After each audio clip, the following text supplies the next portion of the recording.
Bismillahirrahmanirrahim. Assalamualaikum warahmatullahi wabarakatuh. Alhamdulillahi rabbil alamin.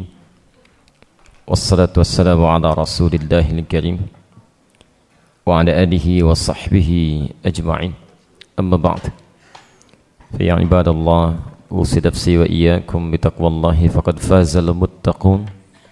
Fala tamutunna illa wa antum muslimun.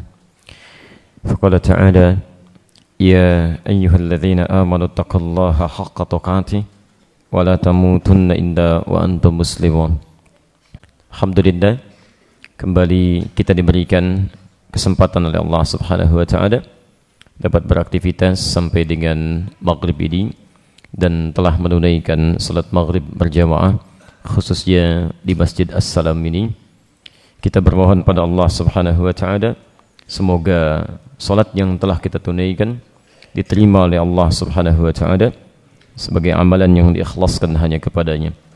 Demikian juga dengan amalan-amalan kita yang lain, termasuk amalan sahabat-sahabat kita, para asatidzah, para ulama kita, sekecil apapun yang dilakukan dan sebaik apapun respon yang diterima, semoga dengan semangat itu semua menjadikan kekuatan dan ibadah terbaik di sisi Allah Subhanahu wa taala. Hari ini kita akan coba lanjutkan kajian kita dalam pembahasan khusus sesi kajian tahlili atau analitik terhadap kitab karya Imam An-Nawawi, yaitu kitab Riyadhus Shalihin. Kita masih dalam pembahasan bab yang pertama, babul ikhlas, bab tentang keikhlasan dan menghadirkan niat dalam setiap aktivitas yang kita jalani yang ditujukan hanya kepada Allah Subhanahu wa taala. Dan hari ini kita insyaallah akan mengakhiri bab yang pertama ini dengan menuntaskan hadis bahasan yang ke-12. Setelah pertemuan lalu kita menyelesaikan pembahasan hadis yang ke-11 dalam bab ikhlas, hadis riwayat Abdul Abbas atau Abdullah bin Abbas radhiyallahu taala anhuma. Saya ingin berikan penegasan dulu bahwa Imam An-Nawawi dalam kitab Riyadhus Shalihin ini beliau mencoba merumuskan amalan-amalan terkait dengan bab yang telah dituliskan langsung berdasarkan hadis Nabi SAW. Nah, ini terbagi pada dua bagian. Ada yang sifatnya teoritis, ada yang sifatnya praktik. Biasanya nanti amalan praktikal beliau akan jadikan sebagai penutup rangkaian hadisnya. Jadi Anda belajar bab ikhlas misalnya, ada 12 hadis. Hadis pertama sampai ke-11 umumnya secara teori. Ikhlas itu seperti ini, pahalanya bisa banyak, demikian. Beberapa contoh kecil disampaikan. Nah, dalam bab penutupnya nanti umumnya akan diberikan contoh amalan-amalan orang-orang dulu yang pernah mengerjakan sesuai teori ini lalu mendapatkan balasan-balasan kemuliaan dari Allah Subhanahu wa taala. 11 hadis ke belakang termasuk pada hadis yang terakhir yang telah kita bahas, bagaimana keikhlasan itu belum dikerjakan saja sudah bisa melahirkan pahala, bahkan berlipat-lipat. Kita ambil di pertemuan lalu, seorang yang berniat kebaikan saja karena Allah, kemudian dia belum kerjakan, itu sudah dituliskan oleh Allah Subhanahu wa taala nilai kebaikan bagi dirinya. Lalu bila dikerjakan maka dilipatkan lagi, bahkan sampai tak terbatas. Jadi ini menunjukkan pesan kepada kita bahwa seluruh amalan kita yang kita kerjakan itu tidak hanya akan diperhatikan dari sisi prakteknya, tapi akan sangat bergantung pada niat yang menyertainya. Karena itu saya ingin pesankan sebelum kita bacakan hadis nomor 12 ini sebagai penutup kajian kita di bab pertama, mohon izin kalau bahasa ini tegas saya sampaikan. Setiap amalan kita termasuk ta'lim dan ta'allum di malam ini, mohon selalu berusaha untuk dijadikan semua bertawajuh, diarahkan hanya untuk Allah Subhanahu wa taala. Usahakan itu, karena itu tidak mudah. Ya, melakukan sesuatu karena Allah akan banyak faedahnya dan Anda tidak cepat kecewa. Ya, tidak cepat kecewa. Kalau Anda hanya datang ta'lim, kita sudah belajar 11 hadis, masa belum paham juga gitu kan? Anda butuh berapa hadis lagi? Anda datang ke ta'lim, lakukan karena Allah. Maka ketika Anda datang karena Allah, akan banyak pahala tercipta, ladang amal terbentuk. Anda datang, ustadznya nggak datang, ada pahala masuk di masjid. Ada mushaf yang bisa dibaca. Ya, ada kebaikan lain yang bisa dikerjakan. Anda nggak akan kecewa. Amalan yang terbuka, kesabaran Anda dinilai, dan belum ikut ta'lim sudah mendapatkan pahala ta'limnya. Tapi ketika itu tidak dihadirkan dalam jiwa Anda, kekecewaan yang banyak muncul. Akan banyak muncul. Ya, begitu hadir, ya saya sudah jauh-jauh, gitu kan, datang ke sini, tiba-tiba ustadznya nggak datang, gitu kan. Tapi tiba-tiba keluar lagi kalimat, bukan cuman itu. Gimana sih DKM? Nggak ada koordinasi. DKM yang kena, gitu kan. Ustadz yang nggak datang, DKM yang kena. Nah, ini kan kadang-kadang suka tidak nyambung di sini.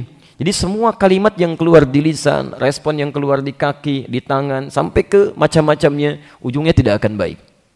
Ujungnya tidak akan baik. Dan hilanglah pahala yang telah diberikan oleh Allah Subhanahu wa Ta'ala, barangkali yang telah hadir pada diri kita. Dari mulai menyiapkannya, dari jalannya, dari menghidupkan kendaraannya, banyak pahala. Gitu. Dan itu teorinya telah banyak dipelajari, tapi tidak sedikit yang gagal dalam prakteknya. Tidak sedikit yang gagal dalam prakteknya. Karena itu, kita sudah bahas yang ke-11 ini, saya ingin selalu menekankan agar beristiqomah kita dalam mengamalkan apa yang telah kita pelajari. Jelas sampai sini? Baik ya, jadi usahakan apapun yang dikerjakan, maksimalkan. Kalau antum masih merasa kecewa dengan amalan, berarti masih ada yang belum maksimal di keikhlasan dalamnya. Termasuk kami para ustadz juga begitu. Ya, doakan ya, mohon didoakan. Karena gambaran saat berdakwah itu tidak seperti senyaman yang diungkapkan. Bisa beda-beda. Ya, banyak hikmah nanti. Ya, tidak setiap yang datang pasti mungkin akan senang, diterima dengan baik. Boleh jadi ketika datang Allah menginginkan kamu jangan ceramah di situ. Sudah cukup ceramah di situ 30 menit saja. Tapi saya akan berikan asarnya sampai 3 pekan, 3 bulan, 3 tahun untuk sesi ceramah yang lain, bukan yang ini yang harus saksikan. Saya tidak menginginkan 2.000 orang yang cuma lihat. Saya inginkan 20.000, 200.000, 2 juta orang mesti kenal siapa kamu.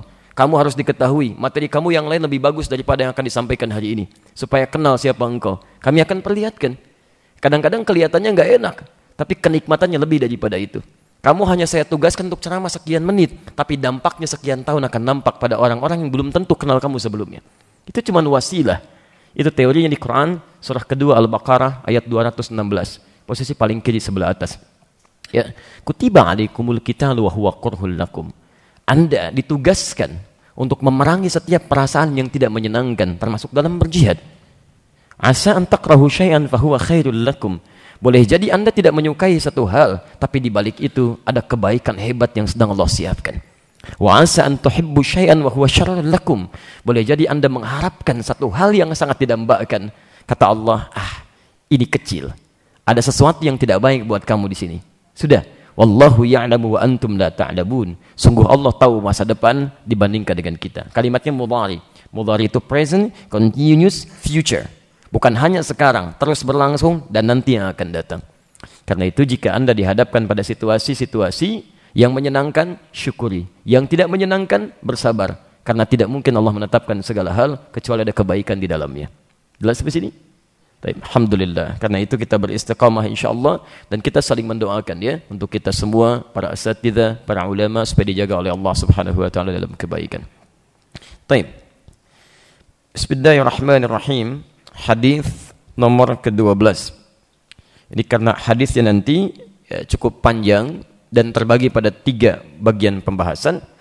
Malam ini kita akan ambil 1 bagian saja dari 3 pembahasan ini. Ya, sepakat sampai sini? Harus sepakat, saya aja sepakat, antum enggak gitu kan?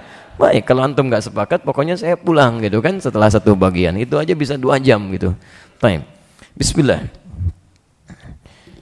An Abi Abdurrahman Abdullah bin Umar bin Khattab radhiyallahu ta'ala anhu. Hadis ini disampaikan dari seorang sahabat mulia.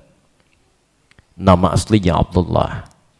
Punya ayah namanya Umar bin Khattab. Julukannya kunyahnya Abu Abdurrahman.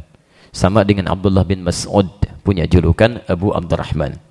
Jika antum baca Al-Arba'in nomor hadis yang keempat, ya, di posisi paling kiri sebelah atas, ya, tentang persoalan hal yang terjadi di dalam janin dan tentang ketetapan Allah yang 4 itu dimulai dengan kalimat An Abi Abdurrahman Abdullah bin Mas'ud radhiyallahu ta'ala anhu.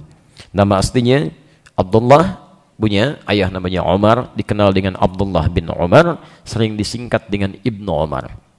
Jadi kalau ayahnya juga sahabat, orang yang beriman taat, itu seringkali disingkat dengan nama ayahnya. di anaknya cukup dengan nama anak, nama aslinya kemudian bukan dihilangkan tapi dicukupkan pada nama anak, disandarkan pada ayah. Ibnu Umar. Abdullah anak Abbas, Ibnu Abbas. Abdullah anaknya siapa lagi? Amr bin As. Disingkat dengan Ibnu Amr bin As, Abdullah bin Amr. Nah, yang ingin saya sampaikan, sekali lagi saya tegaskan dan tidak perlu saya ulang di pertemuan-pertemuan berikutnya. Kalau ada redaksi seperti ini, tolong diingat betul, ini artinya ingin memberikan gambaran kepada kita, ada kolaborasi yang baik di antara orang tua dan anak yang menyiapkan anaknya tumbuh menjadi anak yang bermanfaat di kemudian hari. Seakan-akan para ahli hadis ingin menyampaikan pesan berikut. Ini loh, Umar, sahabat yang dijamin masuk surga, sudah banyak amalannya, masuk surga tanpa hisab, masih mampu menyiapkan keluarganya untuk juga bermanfaat di masa yang akan datang, plus mengikuti jejak ayahandanya. Umar bisa begini, pahalanya banyak. Anaknya menyampaikan hadis, bapaknya dapat. Antum ada di mana? Itu maksudnya. Di Ibnu Umar, anaknya Umar, anak antum di mana? Itu maksudnya. Ya, ini sahabat jamin masuk surga, Masya Allah, surga tingkat tinggi, dekat dengan Nabi, bahkan mertua Nabi, Umar mertua Nabi. Masya Allah, masih perhatian pada anaknya supaya sama-sama bisa masuk surga. Antum sahabat bukan, mertua Nabi juga bukan, menantu Nabi juga jauh, tetangga Nabi juga enggak. Ya, mimpi aja belum pernah ketemu. Masya Allah, soleh sendirian, anak enggak pernah diajak. Nah, ini beberapa hal yang kadang-kadang mesti seperti itu bertanya pada diri kita. Umar aja nyiapin anaknya, masa saya perhatian pada anak orang, anak sendiri enggak dilihat? Hati-hati gitu kan? Atau jangan-jangan pada diri sendiri pun belum punya perhatian. Jadi kalau sampai malam ini belum tersentuh untuk berubah, antum butuh berapa malam lagi? Coba lihat, pulang ke rumah. Jangan-jangan banyak perhatian pada teman-teman sekitaran, tetangga, kawan-kawan ta'lim, tapi anak sendiri tidak pernah dilihat. Itu yang coba kita lihat. Antum tidak akan ditanya tentang orang lain. Ya, jadi diri sendiri belum jelas surganya, jangan ngurusin surga orang. Ya, dari situ yang harus dilakukan bersinergi supaya bareng-bareng masuk surga, dan dimulai dari keluarga, kemudian kompak dengan teman-teman yang ada. Paham sampai sini? Baik. Disiapkan oleh beliau, alhamdulillah, dilatih sejak kecil sampai Masya Allah usia 13 tahun sudah minta ikutan jihad, Pak. 13 tahun tuh ukuran anak SD. Masya Allah, kelas 2 SD minta jihad. Ya, walaupun kemudian dilarang oleh Nabi SAW, belum saatnya. Tapi yang paling menarik, bagaimana tuh bisa menumbuhkan giroh keislaman yang kuat pada diri seorang anak itu.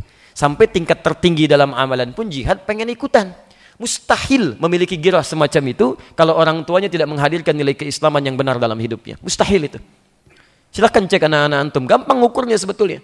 Ya, kalau anak-anak baru tumbuh, belum wajib sholat, sudah nanyain sholat. Kapan kita ke masjid lagi, Pak? Kapan kita sholat? Kapan kita tahajud? Kapan kita baca Al-Quran? Itu tandanya antum berhasil mendidik anak dalam kebaikan. Ya, anak 13 tahun, ya, untuk ukuran sholat saja baru memulai, sudah memikirkan masalah jihad, pengen ikutan.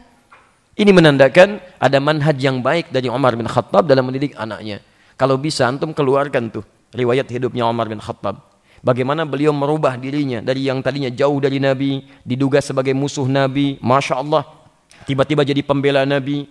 Yang penting itu bukan itunya, yang penting bagaimana Umar bisa merubah. Tidak ada manusia yang sempurna. Yang hadir saat ini pun menurut Allah, yang dipandang oleh manusia soleh, menurut Allah belum tentu. Saya cuma tutupi aib kamu. Seperti halnya Anda yang merasa punya banyak masalah dan dosa, menurut Allah kamu yang saya pilih untuk berubah malam ini. Karena itu tidak semua yang mendapatkan informasi bisa ringan langkahnya. Hadir memenuhi undangan. Saya nggak pernah undang antum kok datang ke sini. Siapa yang menggerakkan antum ke sini? Siapa yang bisa menghadirkan ringan langkah antum ke sini? Kalau bukan Allah itu mustahil. Mustahil gitu kan. Di Anda merasa punya banyak salah di masa lalu, tapi Allah membuka pintu masa depan lebih baik.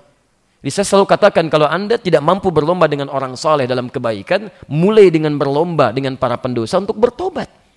Ini pintu sudah dibuka, pilihan ada pada kita. Ya, lalu keluarkan bagaimana Umar berubah sampai dijamin masuk surga, sampai kemudian mendidik keluarganya dengan kebaikan, sampai anaknya ini hafal 2630 hadis. Oke, dalam satu riwayat lain disebutkan sampai 2800 hadis. Orang kedua paling banyak menghafalkan hadis setelah sahabat Abdurrahman bin Sakhr atau dikenal dengan Abu Hurairah rahimahullah radhiyallahu taala anhum jami'an. Baik, jadi teman-teman sekalian, kalau anak ini telah menghafalkan hadis kemudian menyampaikan sampai pada kita, artinya kalau di as-salam saja hari ini misal ya 500 orang lebih misal Yang mengambil hadis di sini itu artinya pahalanya untuk Abdullah plus untuk Umarnya. Umar itu bukan defisit, pahalanya udah kelebihan. Surganya udah jelas, masih mengalir pahala.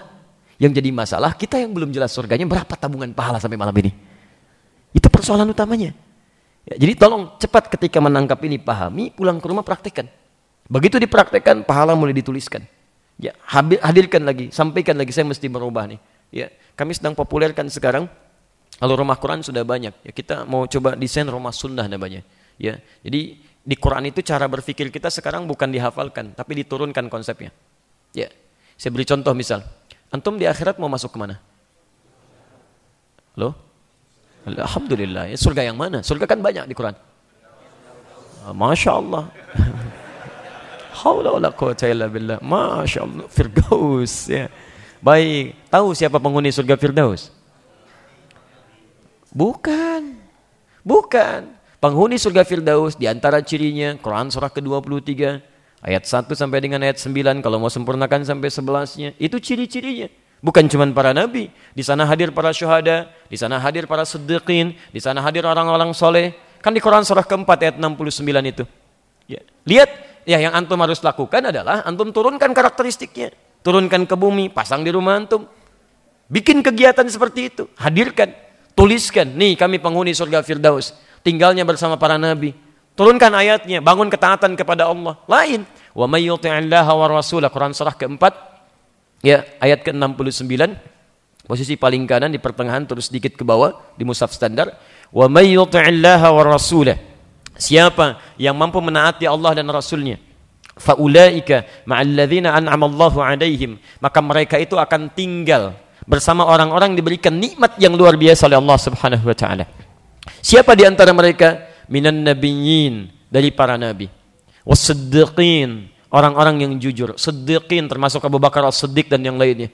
Ya, wasyuhada, para syuhada. Was-salihin, dan orang-orang saleh. Kita barangkali sulit masuk golongan para nabi, mustahil. Siddiqin agak sulit. Syuhada belum tentu, tapi salihin bisa masuk. Bisa masuk. Bagaimana karakteristiknya? Nanti ditafsirkan di Quran surah 23 dari ayat 1 itu sampai dengan ayat 9-nya. Ya, qad aflahal mu'minun alladzina hum fi salatihim khashi'un. Turunkan karakteristik orang soleh di situ, jadikan ke muka bumi, praktekkan di rumah. Ya, antum walaupun namanya solihin, tapi nggak dikeluarkan turunan-turunan ini, nggak akan masuk, nggak akan dapat gitu kan. Jadi antum turunkan ke situ, itu indah. Begitu masuk surga, masya Allah, ya insya Allah bertemu antum di surga kan. Begitu tanya, siapa tetangga antum? Alhamdulillah, Pak Mikhraf dengan saya. Masya Allah. Kirinya siapa? Pak Ivan. Masya Allah. Sisi lain, antum siapa tetangganya? Kanan saya, Nabi Sulaiman. Nabi. Kiri saya, Nabi Musa. Masya Allah. Depan saya, Nabi paling ganteng disebutkan di Quran. Nabi Yusuf. Masya Allah. Terus tetangga kamu yang terdekat siapa? Nabi Muhammad SAW. Karena dia turunkan karakteristiknya.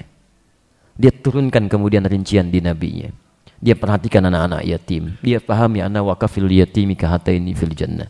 Saya dengan perawat anak yatim akan seperti ini di surga. Antum turunkan. Hadirkan itu.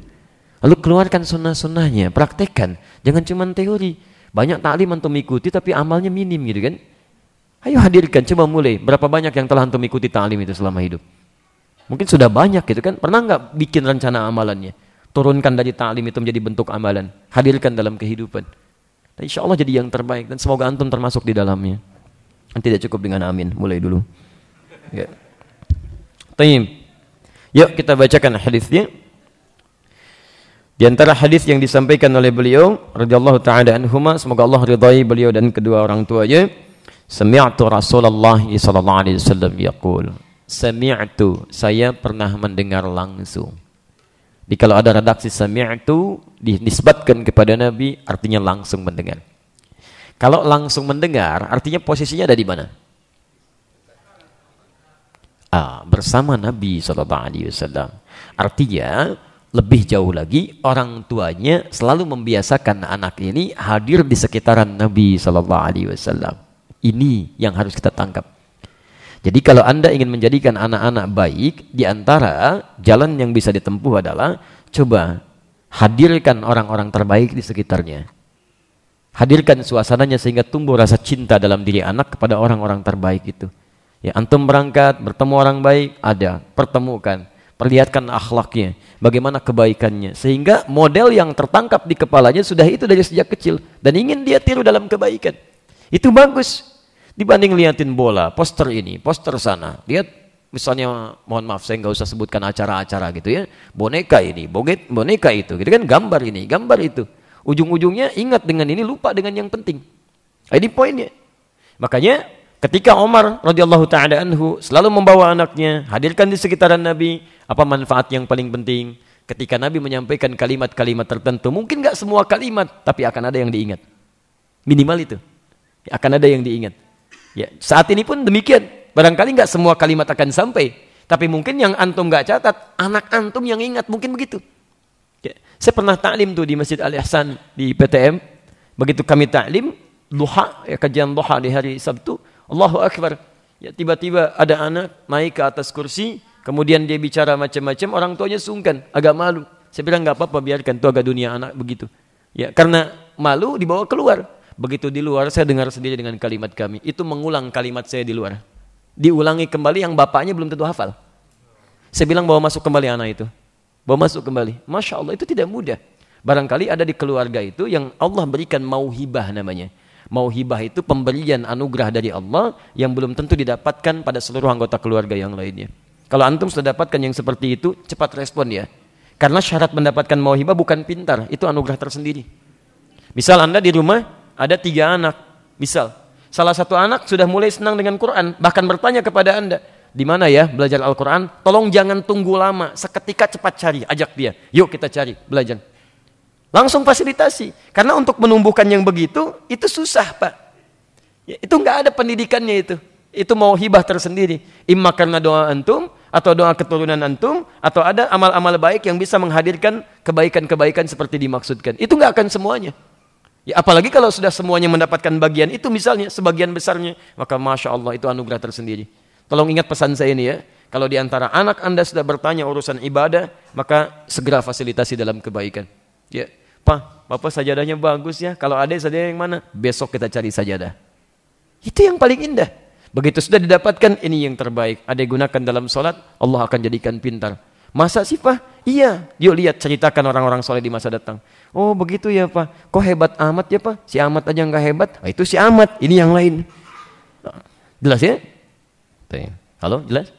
Nah, ya, kita kembalikan. Nah, sekarang kita bacakan hadisnya. Sami'tu Rasulullah sallallahu alaihi wasallam yaqul, saya mendengar Rasulullah sallallahu alaihi wasallam pernah mengatakan, fokus ya. Bismillah. Intalaqa thalathatu nafarin mimman kana qablakum. 3 orang di zaman lalu tengah melakukan satu perjalanan. Ada 3 orang di masa lalu sebelum kalian, kata Nabi, tengah melakukan satu perjalanan. Kalimat masa lalunya disebutkan di masa Nabi SAW. Jadi kisah ini terjadi bukan di zaman Nabi, tapi zaman-zaman sebelum bahkan Nabi dilahirkan. Ada berita dari Allah Subhanahu wa taala untuk disampaikan kisah ini kepada para sahabat saat itu. Baik. Kalau bukan Nabi, mustahil ini bisa sampai pengetahuannya. Ini di antara janji Allah yang disiratkan di Quran surah kedua Al-Baqarah ayat 151. Posisi paling kanan sebelah bawah, agak sedikit ke pojok. Baik, ada 151, 152. Lihat kalimatnya. Lihat kalimatnya. Kama arsalna fiikum rasulan minkum yatlu alaikum ayatina wa yuzakkikum wa yuallimukumul kitaba wal hikmah wa yuallimukum ma lam takunu ta'lamun. Ujung ayatnya. Sebagaimana kami telah utus seorang rasul dari kalangan kalian untuk kalian semua, sebagai anugerah bagi kita semua. Apa di antara fungsinya? Ada 5. 1, yatlu alaikum ayatina, menyampaikan petunjuk-petunjuk kami. 2, wa yuzakkikum, membimbing kalian untuk membersihkan keadaan hati supaya bening keadaan jiwa kita. 3, wa yuallimukumul kitab, mengajarkan kandungan Al-Qur'an, nanti yang disebut dengan hadis itu sebagai tafsiran Qur'annya. Di Quran ada ayat wa aqimus shalah, tunaikan salat. Bagaimana caranya? Karena nggak ada rincian salat dalam Al-Quran, maka Nabi menyampaikan, begini cara takbirnya, begini cara sampai dengan salamnya, bahkan dari mulai wudu'nya. Itu yang disebut wa yu'allimukumul kitab. Ya, sumbernya disebut dengan hadis, prakteknya disebut dengan sunnah. Paham? Taib wal hikmah, dijelaskan esensinya, maknanya. Ya, kenapa wudu disebut dengan wudu? Kenapa saat dibasuh tangan ini seperti itu basuhnya, dari depan ke belakang, bukan dari siku ke bawah? Kenapa yang diusap kepalanya bukan rambutnya? Kenapa menggunakan huruf ba yang punya 14 fungsi itu? Kan? Semua sampai dengan sholat. Ya, kenapa saat sholat berdirinya mesti tegak, kakinya mesti lebarnya selebar bahu? Kenapa tidak terlalu lebar, tidak terlampau rapat? Kemudian kenapa saat tangannya di takbir mulai diangkat, mulai ditutup yang kiri duluan, ditutup dengan yang kanan, diletakkan di dada? Kenapa tidak di perut misalnya? Itu ada semua gambaran-gambaran maknanya dan diajarkan oleh Nabi sallallahu alaihi wasallam. Ya, tayyib. Yang paling menarik, yang terakhir, yang kelima, wa yu'allimukum ma lam takunu ta'lamun, dan akan mengajarkan kepada Anda informasi yang belum kita ketahui. Nah, di antara bukti ayat ini adalah kisah yang disampaikan oleh Nabi sallallahu alaihi wasallam yang belum sahabat ketahui, yang disampaikan oleh Nabi di masa-masa yang dahulu terjadi. Paham sampai sini? Baik ya. Jadi maksud saya ini membuktikan bahwa Al-Qur'an tidak keliru. Dan ini tafsir langsung dari kalimat Allah yang menyampaikan bahwa Nabi akan mengajarkan informasi-informasi yang belum kita ketahui. Imma terjadi di masa lalu atau terjadi di masa yang akan datang. Saya beri contoh tadi yang masa lalu ya. Ada 3 orang melakukan perjalanan dulu sebelum kalian hadir. Nabi aja belum lahir, bagaimana bisa menyampaikan itu? Kalau bukan dari pengajaran Allah Subhanahu wa Ta'ala. Ya. Atau misalnya yang terjadi di masa yang akan datang. Nabi sendiri belum mengalami itu. Ya. Yang tidak tersebut di Quran misal, yang Nabi sampaikan. Ya. Di hadis riwayat Muslim itu. Kalau punya syarah Imam An-Nawawi, ada 9 jilid. Jilid yang pertama, halaman 111, bab yang keempat, hadis nomor 6, ya, posisi paling kiri sebelah atas dari Abu Hurairah. Saya sering sampaikan hadis ini.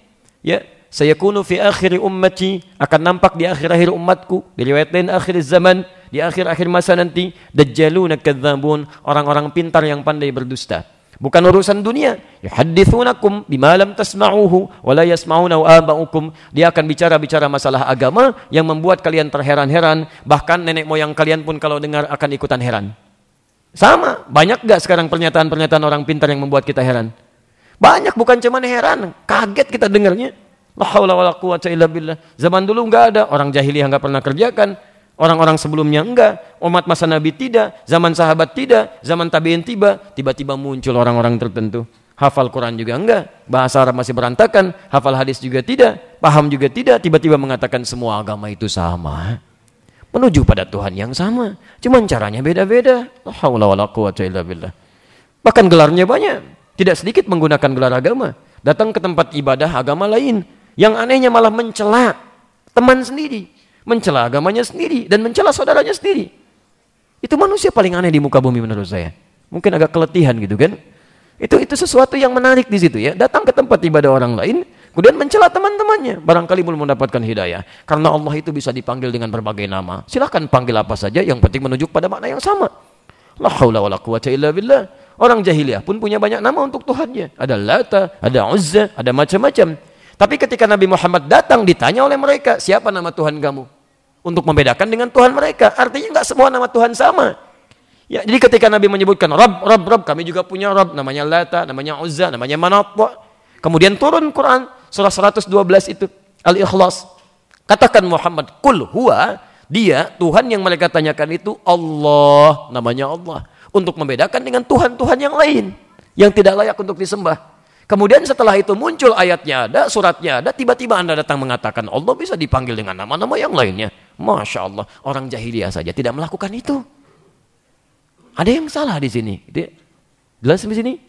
Baik, jadi kita dihadapkan pada situasi-situasi yang menunjukkan bahwa benar mukjizat Nabi seperti diisyaratkan oleh Quran, tapi ini jadi suatu fenomena yang menunjukkan bahwa ada pelajaran besar untuk kita untuk kembali kepada ajaran-ajaran yang benar di sini. Jelas ya? Tapi jangan mencela ya. Yang harus dilakukan kita doakan supaya mendapatkan kebaikan-kebaikan dan didakwahi dengan kelembutan. Paham?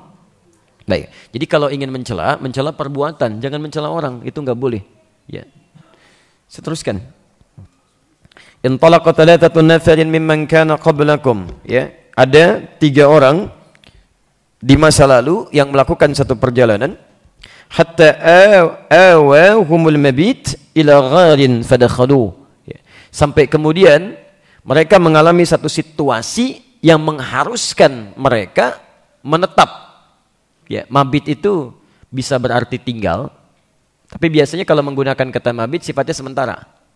Ya, sifatnya sementara, ya, bukan lama. Baik, karena itu tempat kita, rumah kita disebut apa?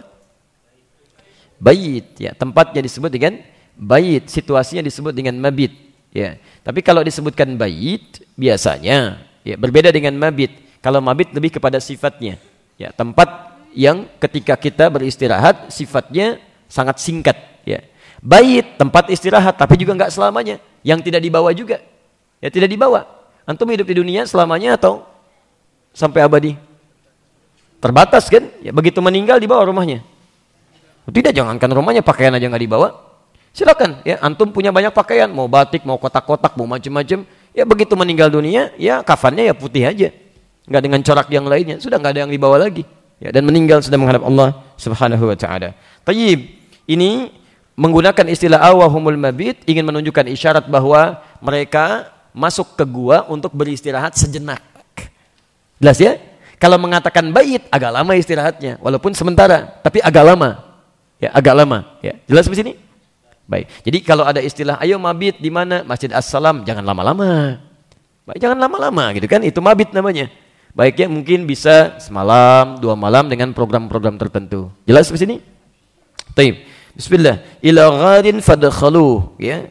Ke satu gua kemudian mereka mulai memasukinya. Jadi melihat satu gua, kemudian dia menetap di situ untuk sementara waktu beristirahat. Kalau Anda lihat lagi tafsiran lebih jauh di hadis yang lain, ketika mereka berjalan itu terjadi hujan. Ya, hujan, kemudian mereka berteduh di situ. Makanya menggunakan kata mabit, istirahat sementara. Masuklah ke gua itu.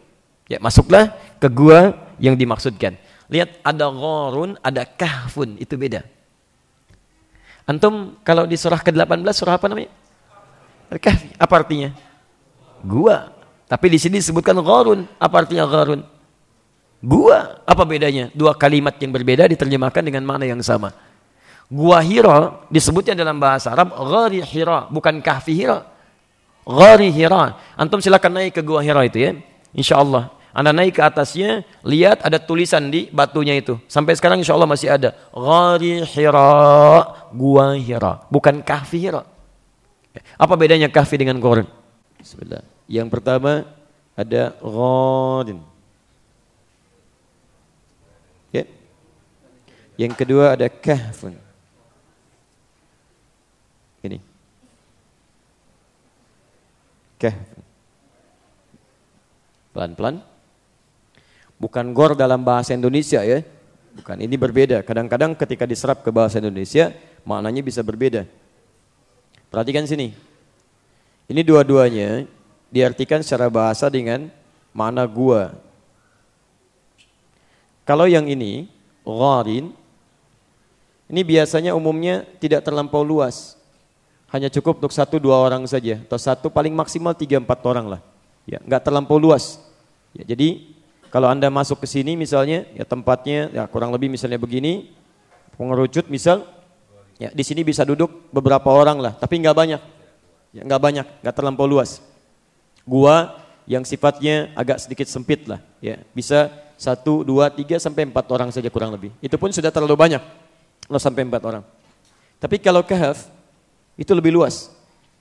Bahkan mohon maaf, depannya saja, ya misalnya ya, muka guanya saja itu sudah lebar, sudah cukup lebar.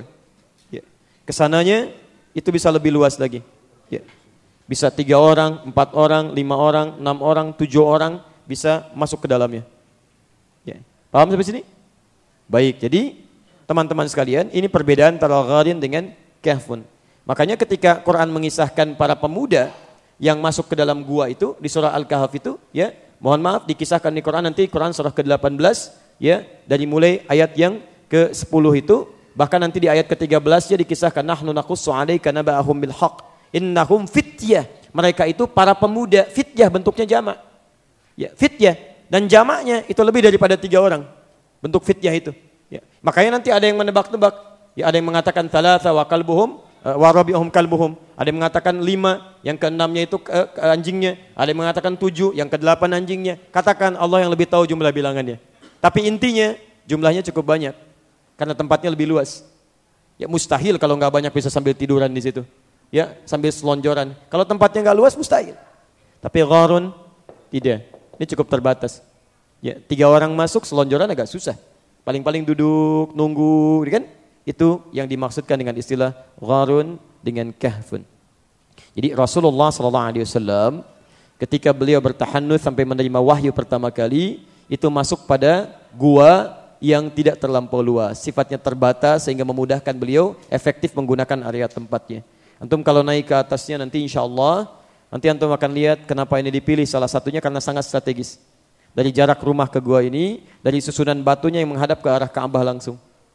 Ya, kalau saya pernah naik ke atasnya, lihat susunan batunya ini, masya Allah, itu menghadap langsung nih ke arah kiblat, ke Ka'bah. Dan di sini membentuk satu kayak teropong nih, kayak lubang begini. Jadi kalau misalnya pengen naik, pengen mengamati, bisa melihat, bisa keluar, melihat dari luar, bagaimana keadaan umatnya di sekitaran itu. Jadi begitu melihat orang-orang, mulai saling berselisih, masuk lagi berdoa kepada Allah, supaya diberikan petunjuk. Mulai umatnya melihat mabuk-mabukan, ada yang melakukan tindakan tidak menyenangkan, masuk lagi berdoa kepada Allah, minta petunjuk. Makanya disebut dengan Ghari Hira, dan bukitnya atau gunungnya disebut dengan Jabal Nur, gunung yang menghadirkan cahaya. Paham sampai sini? Nah sekarang orang-orang ini atau 3 orang ini disebutkan berlindung ya di gharun bukan kahfun, artinya gua mereka tidak terlampau luas. Paham sampai sini? Ya jelas ya. Jadi mereka masuk agak menunduk, gitu kan? Terus nunggu-nunggu hujan turun, baru apa yang terjadi setelah itu kita coba perhatikan sejenak. Bismillahirrahmanirrahim, kita lanjutkan. Tayyib, fanhadarat sakhratun minal jabal, fasaddat alaihimul ghara. Tiba-tiba ketika mereka sedang menunggu itu, hujannya berlangsung cukup deras. Qadarallah, tiba-tiba menggelindinglah satu batu yang cukup besar. Menggelinding, menabrak pintu gua itu, nutup pintu guanya. Jadi begitu sedang duduk-duduk seperti itu 3 orang, ya qadarallah mulut guanya pun gharun, tidak terlampau besar, batu menggelinding. Kalau disebutkan kahf, batunya masuk ke gua. Tapi karena disebutkan gharun, ukuran batunya tidak cukup masuk, menutup pintu guanya. Masya Allah. 3 orang sudah nunggu-nunggu, ditutup oleh batu yang cukup besar menghambat. Mereka coba dorong. Ya, antum kalau sudah terjadi kejadian seperti itu apa yang dilakukan? Pertama kali, halo, panik, apalagi SMS, apalagi, nah yuk terus. La haula wala quwata illa billah. Ta'lim bertahun-tahun, ada kejadian begitu, masya Allah, belum paham juga apa yang terjadi. Inna lillahi wa inna ilaihi rajiun. Selesai. Ya alladzina idza asabathum musibah qalu inna lillahi wa inna ilaihi rajiun. Quran surah kedua 156, posisi paling kiri sebelah atas. Sudah masuk kaget, ada yang begini, ada yang begitu. La haula wala quwata illa billah. Sudah selesai. Astagfirullah. Inna lillahi wa inna ilaihi rajiun. Pasrahkan pada Allah. Tawakal gitu kan. Baru kemudian antum coba ikhtiar pelan-pelan. Ya, tenang. Baik. Sudah menutup, kira-kira apa yang akan Anda lakukan? Kita lanjutkan dulu. Fasaddat alaihimul ghara, maka kemudian batu besar yang menggelinding itu menutupi pintu keluar mereka di gua. Allah. Kemudian faqalu, maka mereka mulai saling berkata. Ini bukan 1-2 orang ini. Ya, lihat keluar kalimat dari mereka. Setelah mereka menyadari sesuatu terjadi, bertawakal kepada Allah, kalimatnya faqalu, maka mereka mulai berkata. Ini kalau kalimatnya faqala, maka 1 orang yang berkata. Kalau faqala 2 orang. Tapi kalau qalu artinya semuanya, jamaah. Artinya satu sama lain mulai saling bersautan. Ya, memberikan pandangan-pandangan di sini. Nah, teman-teman sekalian, apa kalimatnya di sini? Mari kita lihat. Innahu la yunjikum min hadhihi as-sakhra illa an tad'u Allah bi salih a'malikum. Innahu la yunjikum min hadhihi as-sakhra illa an tad'u Allah bi salih a'malikum.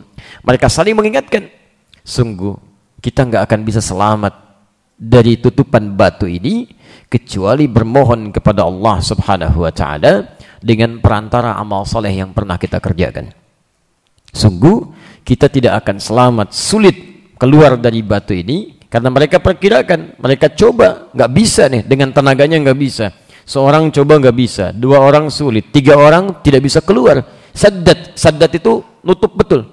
Ya, nutup betul. Jadi kalau Anda punya seperti ini misalnya kan, ada lubang begini, ditutup sampai nutup betul begini ke dalam, itu sadda namanya. Ya, jadi sulit untuk didorong, sulit untuk digerakkan, sehingga mereka sulit untuk keluar. Nah, ini kalimat menarik ya. Kalimatnya menggunakan faqalu, mereka saling mengingatkan. Ini artinya orang-orang ini termasuk orang-orang yang baik. Ya, orang-orang yang baik. Ada 3 orang berjalan, satu dengan yang lainnya sama-sama baik. Masya Allah. Ini menunjukkan pesan kepada kita, dimanapun Anda beraktivitas, tempatnya di mana sesuai dengan rutinitas Anda, cari orang-orang baik. Ya, Anda boleh bekerja di kantor, silahkan mendapatkan bagian dunia. Tapi jangan sampai semangat Anda mendapatkan dunia, Anda jadikan diri Anda masuk dalam lingkungan yang tidak baik. Ya, punya teman yang tidak baik, menjauhkan Anda dari Allah, makanan yang enggak baik, minuman yang enggak baik, bagaimana bisa berkah kehidupannya? Dan dengan pertemanan yang baik ini, tidak hanya mendatangkan keuntungan dunia, satu saat nanti akan ada persoalan-persoalan yang tidak bisa dituntaskan dengan uang, tidak bisa diselesaikan dengan kepemimpinan, tapi barangkali ada manfaat-manfaat yang bisa hadir dengan pertemanan Anda yang dimaksudkan. Mari kita lihat di antaranya. Salah satunya, teman yang baik itu, siapa mereka? Dalam kalimat hadis ini mengisyaratkan teman yang selalu menghadirkan ingatan kita pada Allah Subhanahu wa taala. Di saat Anda senang, dia ingatkan kepada Allah. Seperti di Al-Kahf itu kan? Kalau Anda buka misalnya ayatnya, ya terutama dari mulai ayat ke-33 itu kan, sampai dengan ayat ke-35, 36-nya. Bagaimana 2 orang sahabat berdialog. Yang satu membanggakan tentang kebunnya. Kan? Faqala li sahibi ana a'azzu minka mala wa a'azzu nafara, ana aktsaru minka mala wa a'azzu nafara. Kawan, nih lihat kebun saya.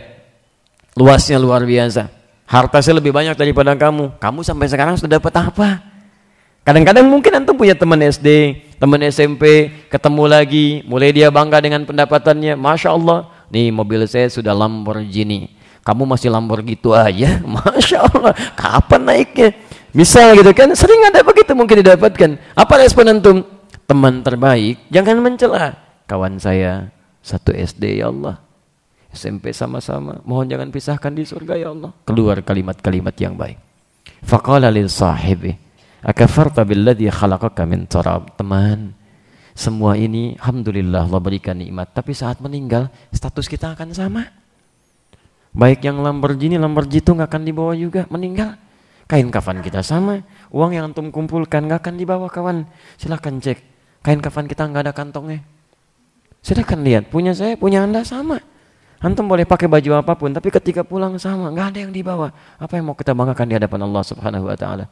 Jangan-jangan antum naik mobil bagus sekarang, besok saya yang naik yang bagus. Ya, kapan kita akan berubah?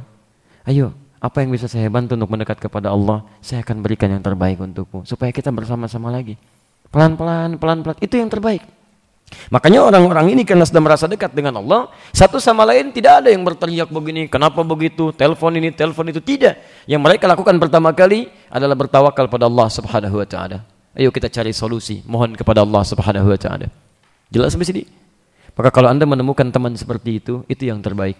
Maka jadikan pasangan hidup Anda teman yang baik, mengingatkan Anda kepada Allah. Jadikan kerabat Anda, tetangga Anda, di kantor, dimanapun, cari orang-orang baik. Kalau sudah menemukan orang seperti itu, Masya Allah, enak hidupnya. Ya, antum punya masalah aja, lihat wajahnya, udah tenang. Padahal belum selesai masalahnya, solusi belum ada, cuman enak aja ngelihatnya. Silakan cek gitu kan. Antum gak punya masalah, lihat orang nyebelin, ikut susah. Silakan cek gitu, ya, lihat orang keluar, mabuk-mabuk, macam-macam. Antum gak punya masalah, lihat orang itu, jadi ikutan punya masalah. Minimal mikirin dia gitu. Ya, jadi ada yang tidak nyaman dalam kehidupan. Kalau antum pengen tenang, coba lakukan petunjuk-petunjuk itu. Insya Allah nyaman dalam kehidupan. Antum ciptakan di rumah suasana seperti itu. Ya, dan jangan jadi bagian dari masalah. Jangan jadi bagian dari masalah. Datang orang lain, diskusi berjalan. Datang antum, bubar, gitu kan? Nah, itu berarti ada sesuatu yang harus diperbaiki. Tayyib. Lihat kalimatnya. Illa an tad'allaha bi salihi a'malikum. Mereka bersepakat bahwa kita harus berikhtiar dengan cara yang lain. Saat kekuatan ikhtiar manusia tidak mampu melakukannya, tolong baca ini dengan baik ya. Ini tanda pertama dari Allah supaya kita langsung memohon kepadanya. Ya, ingat betul ini. Antum akan dihadapkan peristiwa kehidupan, akan dihadapkan pada peristiwa kehidupan yang puncak ikhtiar kita di situ akan sampai pada titik batasnya. Saat Anda sampai pada peristiwa ini, bisa macam-macam ujiannya. Bisa dengan tenaga, bisa dengan harta, bisa dengan misal ada faktor-faktor yang lain, ada dengan pergaulan, ada dengan keturunan bahkan. Semua orang mengatakan dengan penyakit ini nggak bisa sembuh Pak, mustahil ini begini, ya ini nggak bisa Pak, nggak ada obatnya. Kalau sudah seperti itu tanda pertama dari Allah. Artinya tinggalkan makhluk, mulai sekarang berikhtiar menghadap pada Allah Subhanahu Wa Taala. Paham ya? Ini rumus yang dilakukan oleh para ulama, termasuk para nabi, orang-orang soleh masa lalu. Bagaimana Nabi Zakaria, bagaimana Nabi Ibrahim divonis tidak mungkin punya keturunan. Nabi Muhammad langsung dilempari di Taif dan sebagainya. Cuman berapa menit ke Taif? Tiba-tiba mengeluarkan kalimat, bukan cuma diusir, dilemparin. Lemparin pergi sana, pergi situ. Apa yang dilakukan? Tawakal pada Allah Subhanahu Wa Taala. Bermohon ya Allah, jangan hukum karena mereka belum tahu saja. Fa innahum qaumun la ya'lamun. Ilahi ila man takilluni. Ya Allah, kepada siapa lagi Engkau akan titipkan saya? Saya ridha ya Allah. Aila ba'idin yu'limuni, apakah saya mesti berdakwah ke tempat jauh lagi yang akan menyakiti saya? Am ila qaribin yu'dhini, ataukah tempat yang dekat tapi akan melukai saya? Ana radin ya Rabb, saya ridha ya Allah sepanjang Engkau tidak marah kepada saya. Yang penting Engkau enggak marah. Dan mohon ya Allah, jadikan di antara penduduk Taif di masa yang akan datang ada yang beriman kepada Allah dan Rasul-Nya. La haula wala quwwata illa billah. Indah gitu kan. Jadi apapun yang Anda hadapi dalam kehidupan, baik kalau makhluk sudah mengatakan mustahil, itu tandanya segera kembali kepada Allah. Itu yang dilakukan oleh orang-orang saleh ini. Ya, saya punya keyakinan satu saat pasti akan dihadapkan pada ujian itu. Karena tingkat ujian ada 3. Saya turunkan Qurannya dulu ya. Tolong bersabar ya belajarnya, karena setiap ada kalimat, ada dalil, di situ akan masuk. Ya. Quran surah kedua Al-Baqarah ayat 214, posisi paling kanan sebelah bawah. Taim. Am hasibtum an tadkhulul jannah. Quran surah kedua kedua Al-Baqarah, ketiga Ali Imran, keempat An-Nisa ya. Baik. Ayat 214. Am hasibtum an tadkhulul jannah. Apa Anda duga mudah meraih surga? Walamma ya'tikum mathalul ladzina khalaw min qablikum. Sementara Anda belum diuji seperti orang dulu yang dijamin masuk surga menghadapi ujian. Orang dulu masuk surga diuji. Orang sekarang, Masya Allah, pengen surga nggak mau ada ujian. Anak SD pengen lulus ada ujian. Dunia aja ada ujiannya, masa akhirat gak ada ujian? Tayyib, bagaimana ujiannya? Masathumul ba'sa, masih ringan, kecil-kecil, ba's. Ujian yang ringan, yang gak banyak pengaruhnya. Ya, biasa ke masjid kasih hujan rintik-rintik, kecil-kecil dulu. Masih berangkat gak nih? Berangkat, alhamdulillah lulus. Orang Arab katakan, wen masyi, jami, kemana pergi? Masjid. Nazil matar. Hujan turun. Syuya bas, la ba's. Kecil aja, la ba'sa, ringan, la ba'sa. Serap ke dalam bahasa Indonesia. Teruskan, labas. Ya, dari kata labas lewat gitu kan. Nah, ini ujian kecil. Kalau yang kecil sudah terbiasa akan dinaikkan yang besar. Ya, deras. Nah, mulai ke masjid enggak, pahala mulai makin banyak. Tapi kalau yang kecil-kecil antum belum lulus, akan terus begitu. Sampai bisa kemudian muncul dan lulus dari situ. Ya. Biasa ke masjid mulai gerimis. Pak, sudah adzan. Hujan mah. Gerimis, ada payung. Takut teriak. Masya Allah ya. Takut teriak gitu kan. La haula wala quwwata illa billah. Suaranya lebih kencang daripada hujannya. Ya. Nah, ini jadi persoalan di sini. Tapi kalau belum lulus nanti pelan-pelan lagi. Nah, istri dibantu, Bu. Jangan disponsorin dalam keburukan, bantu ya, dan jangan ada perdebatan. Ribut di situ gara-gara hujannya rahmat, antumnya yang jadi bencana gitu kan. Tayyib. Support di situ. Kenapa, Pak? Gak ada payung? Ada payung. Kalau perlu mama yang payungin. Ya gitu. Jalan berdua. Masya Allah, Bu. Serasi ya kedua. Tuh kan, Pak. Rahmat Allah tuh. Padahal cuma nganter aja disebut serasi. Masya Allah. Indah gitu kan. La haula wala quwwata illa billah. Besok anterin lagi ya, Ma. Besok papa sendirian. Ya, mama punya tugas di rumah. Papa yang ke masjid doakan keluarga. Alhamdulillah ya, Ma. Masya Allah. Enak. Jadi kalau ada yang kurang, jangan disupport kekurangannya, kalau enggak diangkat lagi, diekspor jadi besar. Tidak, turunkan. Yang besar jadi kecil, kecil jadi besar. Maaf, yang besar jadi kecil, kecil hilangkan. Ya, selesai masalah. Tapi walaupun tidak mudah dalam mempraktekannya ya, baik. Penyampaiannya ringan, tapi prakteknya barangkali butuh perjuangan. Ustadz juga begitu sama. Ya. Makanya jarang ada ustadz ceramah bawa istrinya. Itu jarang sekali. Ya. Walaupun insya Allah ketahuan juga. Tapi poin-poinnya adalah kita ada tarbiyah di dalamnya. Ya, sehingga pulang saya pun sama, pulang akan diuji sama, praktekkan juga. Ya, apa antum kira antum pulang ke rumah antum bisa langsung istirahat? Antum mungkin, saya belum tentu. Saya pulang jam 10, sambut oleh anak usia 2 tahun, 2 tahun, Masya Allah, 1 4 tahun, Buya, sampai pintu, ngajak main bola, sampai jam 12 Pak, baru istirahat tuh. Ya, makanya selesainya jangan banyak nanya ya, supaya pulang lebih cepat gitu. Baik.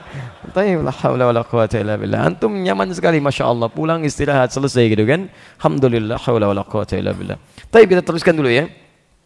Baik, jadi poin terpenting dari sini, teman-teman sekalian, yang pertama, bergaul dengan orang-orang baik akan melahirkan nilai-nilai kebaikan dalam hidup kita.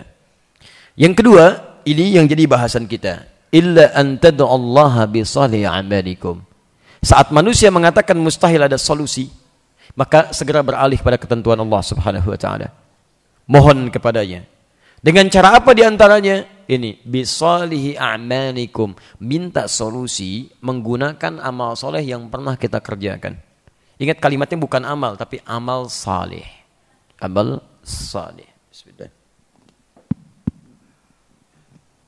Teman-teman, fokus ini ya. Jadi ketika ada persoalan yang sudah di luar batas ikhtiar manusia, melewati batas ikhtiar, ini artinya ikhtiar kemanusiaan antum sudah disentuh oleh Allah untuk mengembalikan pada ketentuan Allah Subhanahu wa taala. Tadi dengan 3 turunan persoalan tadi akan diuji. Quran surah 2 ayat 214. Ada persoalan kecil disebut dengan ba'sun. Kalau ini lewat, naik barra. Ya, mulai secara fisik, hujannya sudah mulai lebat. Ini masih biasa. Tapi yang ketiga, zilzal namanya, sudah mulai menggoncang jiwa. Wa zulzilu hatta yaqula rasulu walladzina amanu ma'ahu mata nasrullah. Tapi nanti ada puncak yang terakhir yang kadang melewati batas ini. Ya. Sampai antum berkata, ya Allah kapan pertolongan itu tiba? Ya, hujan, tanggul sudah jebol, sudah macam-macam, banjirnya sudah mulai terjadi, airnya sudah mulai naik, bahkan antum sudah mulai ngungsi ke masjid. Masya Allah. Ya Allah, ada yang berkata, ya Allah kapan hujannya reda? Ya, sebelumnya sih nantang-nantangin sebagian, gak akan hujan nih, Masya Allah, kasih hujan sama Allah kan? Kelihatan gitu kan? Begitu seperti itu, ya ini kan hujannya karena gak reda-reda. Sebetulnya itu bahasa manusia. Sudah mulai gak ada ikhtiar kecuali bermohon pada Allah Subhanahu wa taala. Paham sampai sini? Baik, jadi dalam kondisi seperti ini dan tidak mungkin Allah Subhanahu wa taala memberikan satu ujian seperti ini kecuali nanti ada hikmah-hikmah kebaikan. Ya, di antaranya banyak, ya, Masya Allah, orang mulai kenal dengan masjid, jarang ke masjid. Ya, kadang-kadang musim banjir aja ke masjid, numpang istirahat, numpang mandi, berangkat lagi. Dan hebatnya, sholat gak ada di masjid, kerja keluar, berangkat, tidur di masjid lagi gitu kan.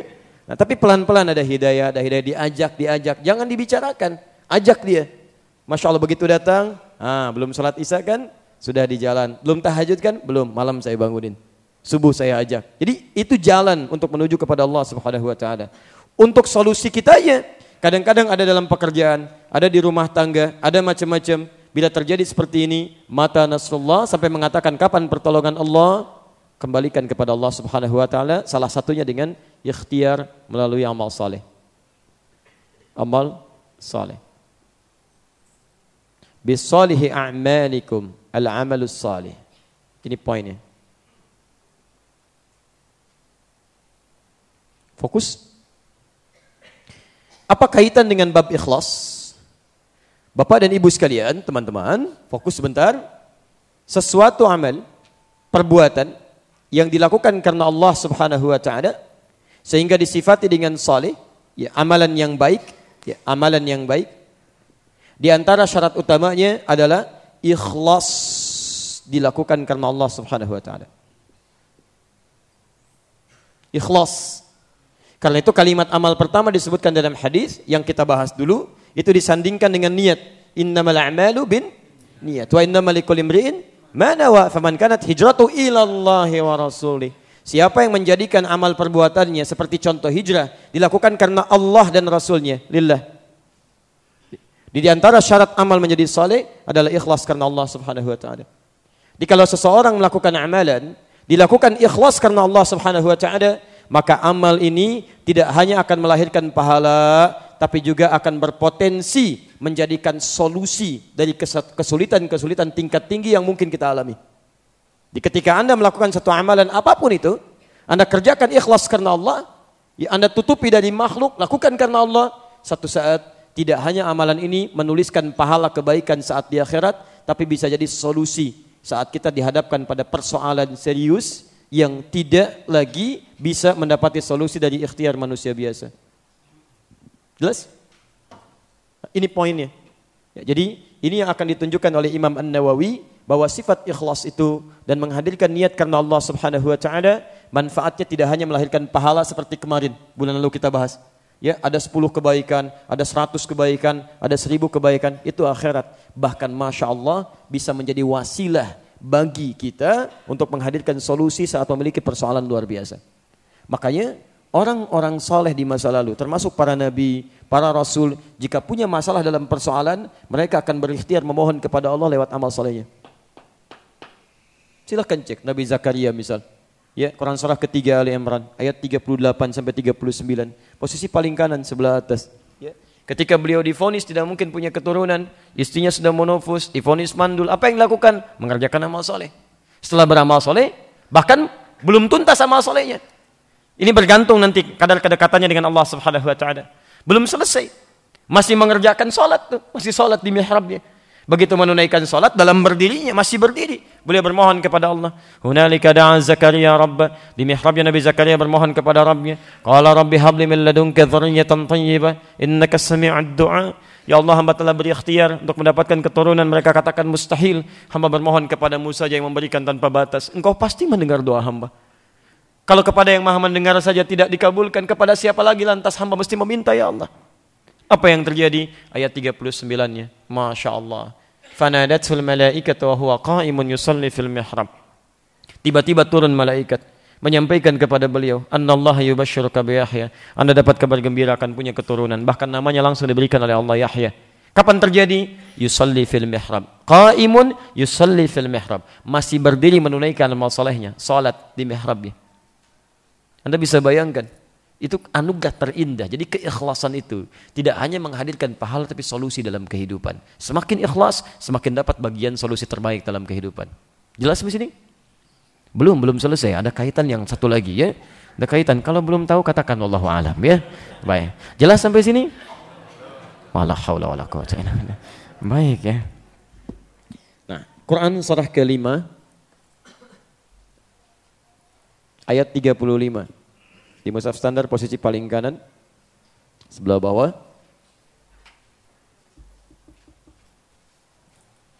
Cek ayatnya, ya ayyuhalladzina amanu taqullaha wabtaghu ilaihil wasilah. Ada? Baik, Quran surah ke-5 Al-Maidah ayat 35.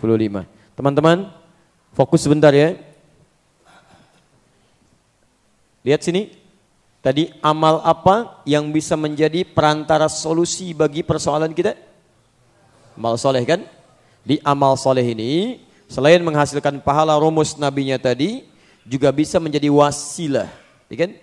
Wasilah itu perantara untuk memohonkan kepada Allah solusi dari persoalan yang disebutkan tidak mungkin dilewati dengan ikhtiar manusia. Ya, sudah tidak memungkinkan lagi. Nah, perantaranya disebut dengan wasilah. Cara mengambil perantaranya disebut dengan tawassul namanya. Ya. Maka muncul istilah tawassul bil amalis salih. Tawassul bil amalis salih. Ini perantaranya, ini prakteknya. Hadis ini sekaligus menjadi tafsir terbaik untuk keterangan dalam Al-Quran. Firman Allah Subhanahu wa taala di Quran surah yang kelima ayat 35. Apakah setiap amal soleh bisa menjadi wasilah yang kita bertawassul dengan itu untuk memecahkan persoalan kita? Belum tentu. Nanti kita lihat syaratnya diantaranya. Kalau antum ingin mendapatkan amal berkualitas sehingga menjadi solusi, apa syarat tawassulnya sehingga amal ini jadi wasilah untuk jadi solusi kehidupan kita? Lihat kalimatnya. Ya ayyuhalladzina amanu. Dibuka dengan kalimat iman dulu. Amanu. Awas, fokus ya. Ini artinya wasilah amal saleh ini hanya bisa berlaku bagi kalangan orang beriman. Dia yang belum beriman tidak akan dapat. Antum jangan tertipu ya.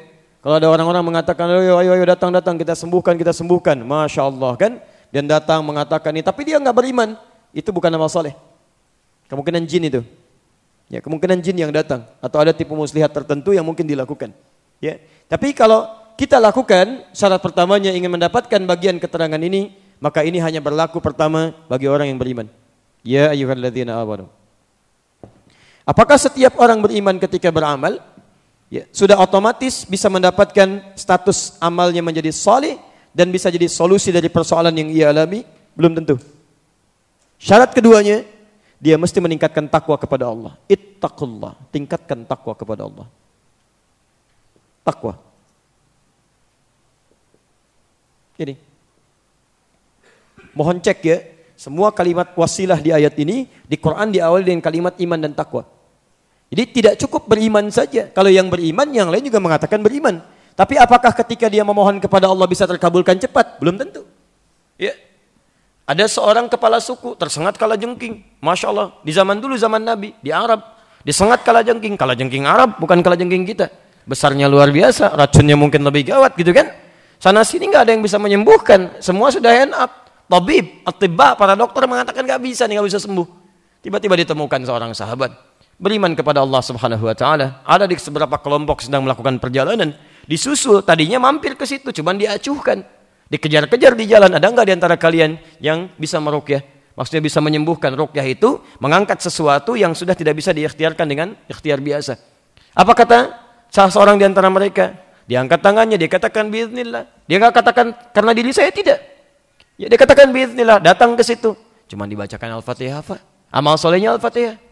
Dan tidak diulang, sekali baca Al-Fatihah sampai selesai, sembuh dengan izin Allah Subhanahu wa taala. Masya Allah, beriman. Dan ada orang sekarang pun sama-sama beriman, 100 kali Al-Fatihah, 1000 kali Al-Fatihah, belum sembuh juga. Yang ini cuma satu, yang ini berkali-kali nggak sembuh, apa bedanya? Nah, ini level yang kedua, takwa namanya. Jadi kalau Anda ingin menjadikan amal soleh sebagai solusi kehidupan, tingkatkan dulu takwanya kepada Allah. Maka amal soleh itu ketika dibangun dengan niat takwa karena Allah Subhanahu wa taala, diisi dengan keikhlasan, bukan cuma pahala yang akan didapat. Masya Allah. Sekarang saya turunkan teori-teorinya ya. Misal, agak cepat aja di Quran. Misal, terkait dengan ini kita turunkan Quran surah ke-65 ayat 2 sampai dengan ayat yang keempat. Kemudian kita turunkan lagi Quran terkait persoalan ta'lim dan ta'alum surah kedua misalnya ayat 282. Bahkan terkait dengan persoalan dosa misalnya kan, Quran surah ke-8 ayat ke-29. Bahkan terkait dengan kebahagiaan, Quran surah kedua misalnya dari ayat ke-2 sampai dengan ayat yang ke-5. Masya Allah. Saya turunkan ini dulu sebagai contoh. Bahkan kalau satu penduduk sekomplek nih, ya komplek bahkan sebekasi, mau beriman dan bertakwa, langsung diberikan anugerah tanpa ditunda. Quran surah ke-7 ayat ke-96. Ada semuanya. Saya berikan teori yang sederhana. Quran surah 65 ayat 2 sampai 4. At-Talaq. Wa may yattaqillah, di ujung ayatnya, wa may yattaqillaha yaj'al lahu makhraja. Siapa yang terus meningkatkan takwanya kepada Allah, takwa tingkatkan kepada Allah. Lihat kalimatnya, wa may yattaqillah, bukan takwa biasa, tapi takwa yang ditujukan karena Allah. Cek, Anda tingkatkan takwa. Bagaimana cara meningkatkannya? Ditafsir di Quran surah kedua ini. Dari ayat 2 itu sampai ayat 5. Dzalikal kitabu la raiba fihi hudal lil muttaqin. Siapa orang takwa? Kembali dibuka dengan kalimat iman. Alladzina yu'minuna bil ghaib wa yuqimunas shalah. Anda tingkatkan salat misalnya, salat bagian dari takwa. Tapi bukan salat biasa, karena Allah. Karena tidak sedikit orang salat bukan karena Allah. Dan disebut celaka. Fawailul lil musallin alladzina hum an salatihim sahun alladzina hum yuraun, karena pengen dilihat. Siapa yang lihat? Bukan Allah, manusia. Masjid begitu dekatnya, ini masjid, ini rumah dia. Masya Allah. Sampai muter dulu Pak. Pakai motor baru itu keliling ke sini. Bim, mihrab, sudah mau adzan. Ayo, Masya Allah. Padahal maksudnya, ini motor saya nih, gitu kan? Jalan lagi. Itu bukan lillah. Bukan takwa namanya. Point. Jelas ya? Wa mimma razaqnahum yunfikun, infak. Tapi lillah, karena ada orang yang infaknya ria, ada. Ya, Quran surah kedua itu, ya, di Al-Baqarah ayat 261 sampai 264. 261 sampai 263 itu teorinya, 264 itu rianya, habis ada. Penghafal Quran, walladzina yu'minuna bima unzila ilaik, yang yakin dengan yang diturunkan, membaca, menghafal lillah, karena ada yang bukan karena Allah. Anda jangan kira semua penghafal Quran lillah, tidak. Penghafal Quran disebut 3 golongan. Quran surah 35 ayat 32 itu, posisi paling kiri sebelah atas. Wa minhum zalimun li nafsi, ada penghafal Quran yang zalim. Wa minhum muqtasid, ada yang cukup untuk dirinya. Wa minhum sabiqum bil khairat biiznillah. Dan ada yang bisa membagi ilmunya, Qurannya karena Allah Subhanahu wa taala. Ini poinnya. Wa may yattaqillaha, siapa yang bisa meningkatkan takwanya pada Allah dengan amalan-amalan tadi, cek, yaj'al lahu makhraja, maka Allah akan berikan jalan keluar dari setiap kesulitan yang ia alami. Itu poinnya. Bahkan termasuk rezekinya. Wa yarzuqhu min haitsu la yahtasib. Bahkan rezekinya pun kami datangkan dari sisi yang tidak dia duga. Ya, bahkan dia mencari yang A, dapatnya malah B. Nyari-nyari tanah, Pak, terus sampai ke ujung-ujung sana. Tiba-tiba sudah capek pulang, yang jadi yang di samping. Masya Allah, gitu kan? Bisa terjadi. Yang tidak dicari itu didapatkan. Bahkan ada yang ikhtiarnya nggak capek, baru mau minta, Allah sudah tunjukkan. Ada. Ya, seperti Maryam itu, Quran surah ketiga ayat 37, posisi paling kiri sebelah bawah. Ya, pamannya Nabi Zakaria bawa makanan, bawa kesiapannya. Kullama dakhala 'alaiha Zakaria al-mihrab wajada 'indaha rizqa. Di dalamnya sudah ada. Mau anggur ada anggur, mau apel ada apel. Yang hebat bukan musim anggur, ada anggur. Bingung, andalaki hadza. Dari mana semua ini? Qalat huwa min 'indillah. Ini. Masya Allah. Teruskan, wa may yattaqillaha yaj'al lahu min amri yusra. Kalau dia tingkatkan lagi takwanya kepada Allah, kami jadikan lebih gampang urusannya, semua persoalan hidupnya. Jadi poinnya adalah, kalau Anda mengalami kesulitan dalam hidup, tidak tuntas-tuntas, tidak selesai-selesai, maka mohon cek, bukan Andanya yang enggak hebat, mungkin kurang takwa. Ini aja. Ya. Hati-hati, mungkin kurang takwa. Tapi kan saya suka sholatnya ke masjid at-taqwa, Ustaz. Bukan masalah masjidnya, amalan Andanya. Itu. Susah kadang-kadang dijelaskan gitu ya. Baik. Termasuk belajar sama, cek di rumah. Anak Anda sulit belajar, susah gitu kan. Masya Allah, nulis gampang. Masya Allah, nulis susah, ngapus gampang. Misalkan macam-macam. Ya susah, dihafal susah, hafal sulit, Masya Allah. Apa yang terjadi? Cek, bukan mungkin karena nggak pandai, kurang takwa. Silakan cek. Karena kaidah pengetahuan itu semakin mendekat kepada Allah, semakin dimudahkan dia belajar. Quran surah kedua ayat 282, posisi paling kiri. Langsung aja di paling bawah. Ya. Paling kiri sebelah bawah, karena itu satu ayat utuh itu dari atas sampai bawah. Lihat kalimat terakhirnya. Wa may yattaqillaha. Tuh, enggak dilihat antum kan? Lihat dulu. Wattaqullaha wa yu'allimukumullah. Wattaqullah, dan tingkatkan takwa Anda kepada Allah, wa yu'allimukumullah, dan Allah akan ajarkan Anda pengetahuan. Teorinya begitu. Bukan cuma ikhtiar, kalau cuma ikhtiar non muslim juga bisa. Orang beriman lebih daripada itu. Makanya Allah akan mudahkan. Ya, jadi saya titip pesan ya pada Anda sekalian. Sebetulnya mau pintar itu gampang. Kalau untuk anak-anak sederhana. Bahkan non muslim pun bisa pintar. Yang tidak mudah itu bagaimana menjadikan titipan kepintaran itu jadi berkah dalam kehidupan. Itu poinnya. Nah, kalau ingin mendapatkan semua itu, mulai dengan meningkatkan takwa. Coba ikuti sunnah-sunnah orang-orang tempo dulu. Dari zaman sahabat, zaman tabi'in, orang-orang saleh, itu Masya Allah. Sebelum mereka belajar yang formal itu ditingkatkan dulu sholatnya. Mulai menghafal Quran. Rata-rata 7 tahun sudah jadi para penghafal Quran. Sehingga dengan dekat dengan Allah, ilmunya dibuka. Cepat belajarnya. Cepat. Itu turunan-turunannya. Bahkan kalau sekampung pun misalnya mau meningkatkan takwa, keberkahan turun. Quran surah 7 ayat 96. Walau anna ahlal qura amanu wattaqu lafatahna 'alaihim barakatim minas sama'i wal ardh.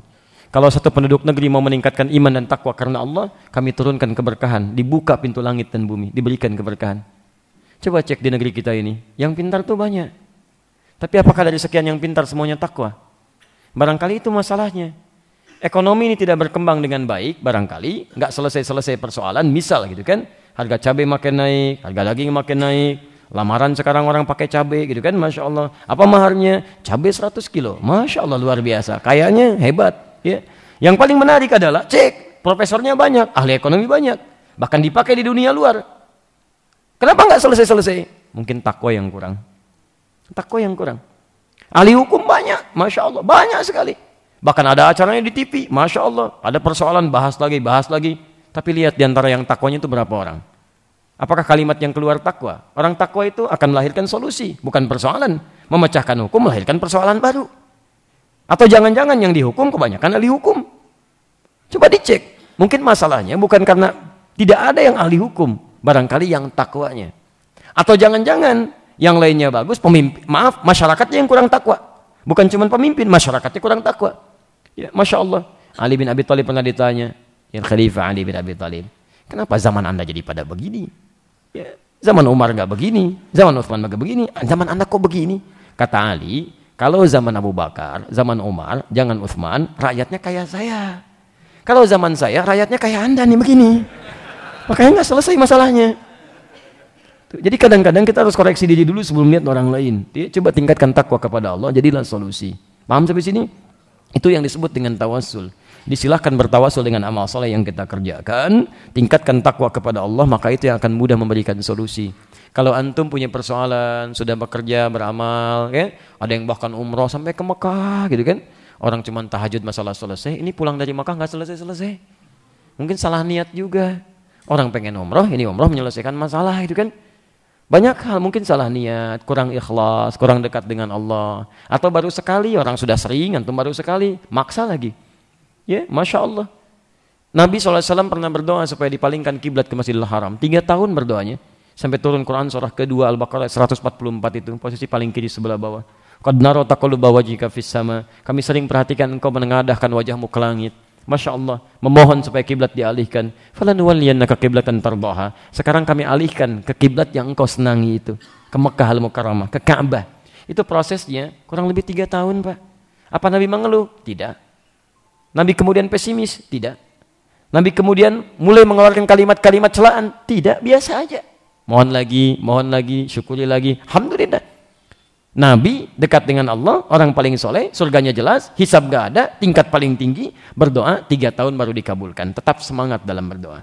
Antum, Nabi bukan, Rasul bukan, tetangga Nabi juga bukan, surga belum jelas, amalan berantakan, hisab menegangkan, sampai dengan malam ini, baru berdoa 3 hari, sudah kecewa.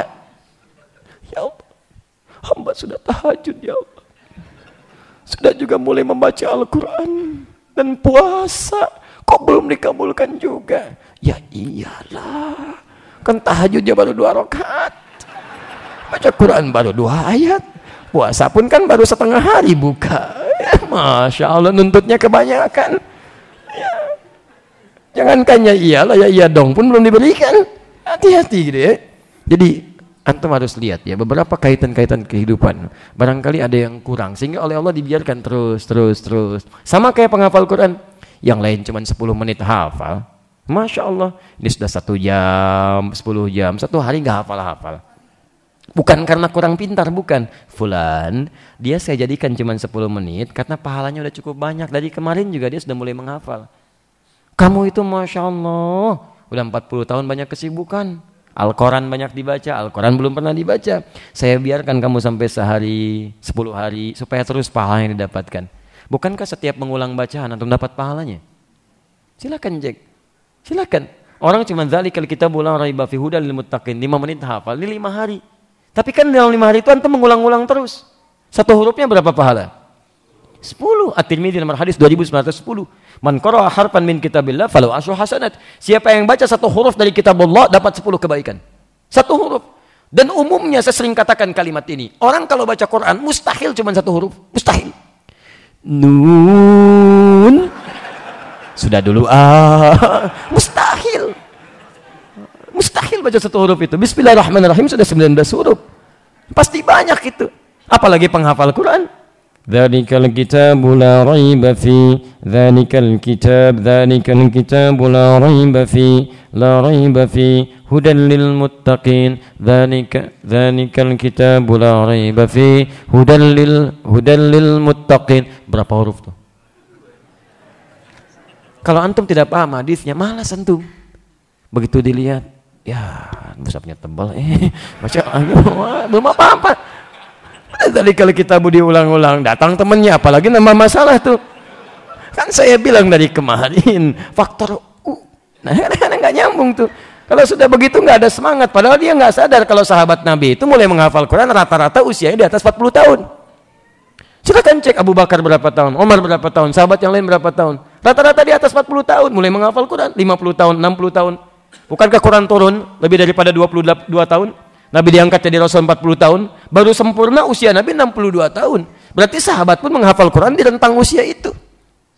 Kenapa antum jadi mengeluh? Sahabat gak mengeluh, surga aja jelas, dekat dengan Nabi, mau menghafal Quran juga. Antum surga belum jelas, Masya Allah, usia lebih muda daripada sahabat. Putus semangat. Antum butuh motivasi apa lagi? Ayo. Ayo maksimalkan mulai malam ini pulang. Satu ayat aja nggak banyak-banyak, sehari satu ayat. Kan? Tempelkan di tempat mobilnya, begitu jalan setiap lampu merah satu ayat. Satu ayat. Pulang lagi satu ayat. Ayah sudah berapa ayat hari ini? Satu ayat. Bagaimana kalau kita berlomba? Masya Allah. Sebulan kita menghafalkan 15 ayat ya. Ayah sepakat? Insya Allah. Mari kita lihat. Masya Allah. Sudah suami istri berlomba menghafalkan Quran. 15 ayat dalam sebulan. Tut, Masya Allah. Begitu dicek di ujungnya, suami bisa, istri lancar. Kok mama lancar? Kan sebelum bikin perjanjian mama sudah hafal duluan. Masya Allah. Itu motivasi. Itu motivasi biasa. Taim. Qala rajulun minhum. Maka satu orang di antara yang tiga ini mulai berkata, mulai disepakati. Yuk kita lakukan amal saleh. Bermohon pada Allah Subhanahu wa taala. Allahumma kana li abawan. Satu orang mulai duduk bermohon kepada Allah, yang lain menyimak.